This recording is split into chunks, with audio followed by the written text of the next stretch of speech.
Assalamualaikum warahmatullahi wabarakatuh. Mbah Mun Najat Karimullah kembali hadir dalam channel Tasawuf Ilmiah wa Amalia. Kali ini masih melanjutkan bahasan yang lalu, yaitu bagaimana cara menemukan Tuhan, yaitu dengan mengkolaborasikan beberapa pendekatan ilmiah, baik melalui teori taskikul wujudnya Mula Sadra maupun fisika kuantum. Dan dalam episode yang lalu sudah kami bahas bahwa materi ini sifatnya gradatif sampai pada partikel terkecil, sebagaimana yang disampaikan Mula Sadra, yaitu sebagai wujud eksistensial. Sementara dalam fisika kuantum, partikel tersebut adalah partikel subatomik, yaitu segala materi semuanya tersusun atas partikel subatomik. Demikian halnya dalam menciptakan sesuatu, itu selalu diawali dari alam imajiner, kemudian menjadi alam blueprint, dan terakhir terrealisasi dalam alam realitas. Sejalan dengan hal tersebut, mari kita coba mengelaborasi bagaimana kita cara mengenal Allah. Melanjutkan bahasan yang kemarin, yaitu terkait dengan sifat Allah Maha Berkalam yang kemudian mewujud di alam realitas ini menjadi kitab suci yang disampaikan oleh Nabi atau Rasul. Pemirsa dimanapun berada, ternyata pengetahuan manusia pun sifatnya gradatif. Jadi berdasarkan penelusuran yang kami temukan, bahwa gradasi pengetahuan itu diawali dengan nama atau identifikasi atau labeling, kemudian meningkat kepada simbol dan pemaknaan, termasuk di dalamnya adalah sifat-sifat, kemudian naik ke pemahaman yang lebih tinggi lagi, yaitu terkait struktur dan pola, dan yang lebih tinggi lagi adalah pemahaman di level frekuensi dan gelombang, dan puncak pemahaman ada di kesadaran dan koneksitas yang universal. Baiklah, kita mencoba mengelaborasi pemahaman manusia atas Tuhan, sehingga berdasarkan teori gradatif tersebut, kita ada di level mana sesungguhnya dalam memahami atau mengenal Tuhan.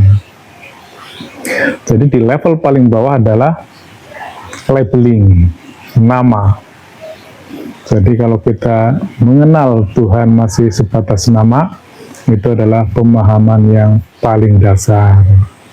Maka dari itu di agama kami ada dikenal dengan nama-nama Tuhan atau Asmaul Husna.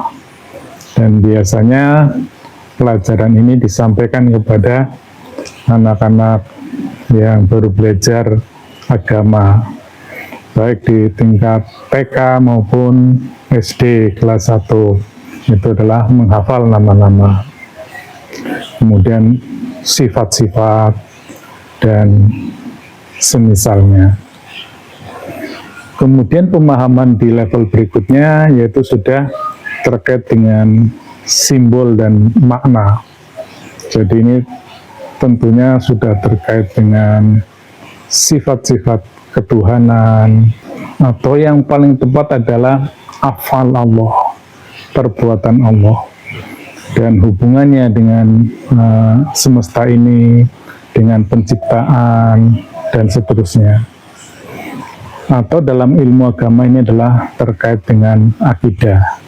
Jadi pemahaman tentang akidah relatif lebih tinggi daripada yang menghafal sebatas labeling. Kemudian pemahaman di level berikutnya adalah terkait struktur dan pola. Mungkin ini ada kaitannya dengan zat, kemudian keteraturan penciptaan, kemudian hukum keseimbangan.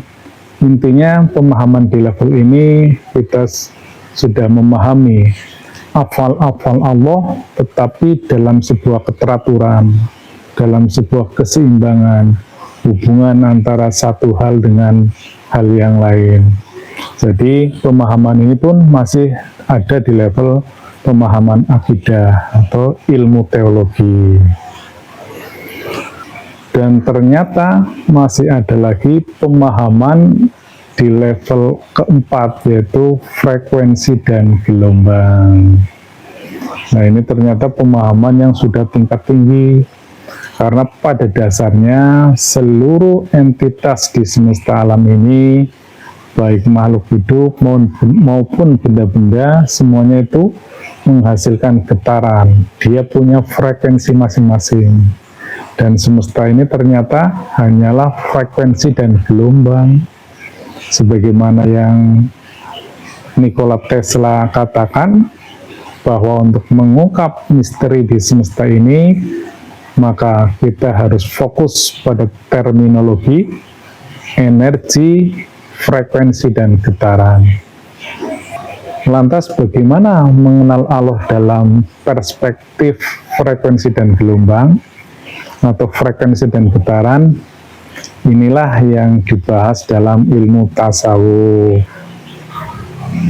Alhamdulillah, tasawuf yang kami pelajari adalah sebuah tarekat arwahi, sehingga kami fokus pada eksplorasi ruang-ruang rohani. Dan yang paling substansi dalam mengeksplorasi ruang rohani itu terkait dengan frekuensi dan gelombang, yaitu getaran kolbu kita. Hal ini di tarekat kami biasa diawali dengan bagaimana menghidupkan kolbu kita melalui zikir secara sir, yaitu dengan menembakkan zikir Allah Allah secara sir ke dalam kolbu kita sebanyak-banyaknya, bahkan pada tingkatan tertentu zikir itu tidak berhenti.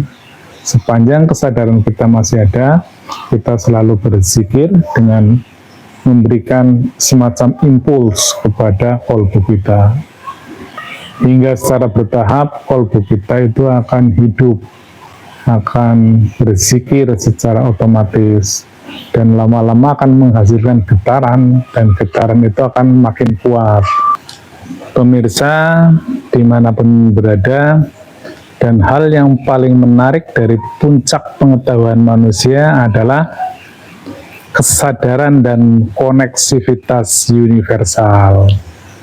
Jadi sebagaimana kita ketahui bersama, puncak ilmu pengetahuan kan ada di frekuensi dan gelombang, dan di situ menyisakan banyak sekali misteri. Semisal Einstein masih belum mampu mengungkap tentang jembatan Einstein-Rosen, kemudian misteri tentang black hole, kemudian misteri tentang singularitas, demikian halnya misteri tentang hukum medan kuantum, sehingga mereka mendeskripsikannya sebagai sesuatu yang tidak dapat dideskripsikan dan didefinisikan. Karena masih ada satu hal lagi, yaitu yang bisa mengungkapkan segala hal tersebut, yaitu kebersambungan, koneksivitas universal. Itulah yang dalam perspektif tasawuf, bagaimana kita mempersambungkan tali ruhani kita. Dan itulah yang dipunyai oleh tokoh-tokoh pembaharu dunia yang kita kenal dengan Rasul, yang bisa mencapai puncak pengetahuan, dia melampaui batasan-batasan frekuensi dan gelombang. Sebagaimana yang selalu saya sampaikan bahwa di samping hukum-hukum kausalitas di alam dunia ini, yaitu yang kita kenal hukum sunatullah, maka di alam rohani Allah juga menciptakan hukum namanya hukum tali wasilah, yaitu sebuah sistem kebersambungan antara Allah Subhanahu wa Ta'ala di alam Maha Qadim dengan manusia di alam realitas ini.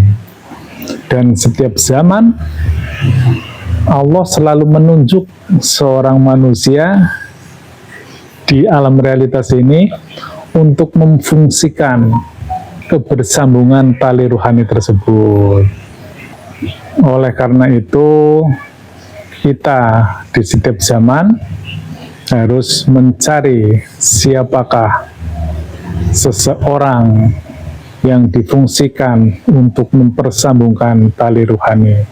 Banyak sekali ayat-ayat yang menyebutkan itu, baik di Al-Kahfi 17 yang menyebutkan sebagai waliya mursida, maupun di An-Nisa 59 yang menyebutnya sebagai ulil amri minkum, ataupun di At-Taubah 128 yaitu Rasulum min anfusikum, yaitu utusan di zamanmu. Demikian, semoga mencerahkan dan memberikan perspektif yang baru bagaimana cara mengenal Allah, yang pada intinya ketika kita sampai pada puncak pengetahuan, kita pun masih memerlukan seseorang sebagai transmitter yang menghantarkan ruhaniah kita ke dalam sistem wasilah. Demikian, ilahi anta maksudi waridho kamadlubi. Wassalamualaikum warahmatullahi wabarakatuh.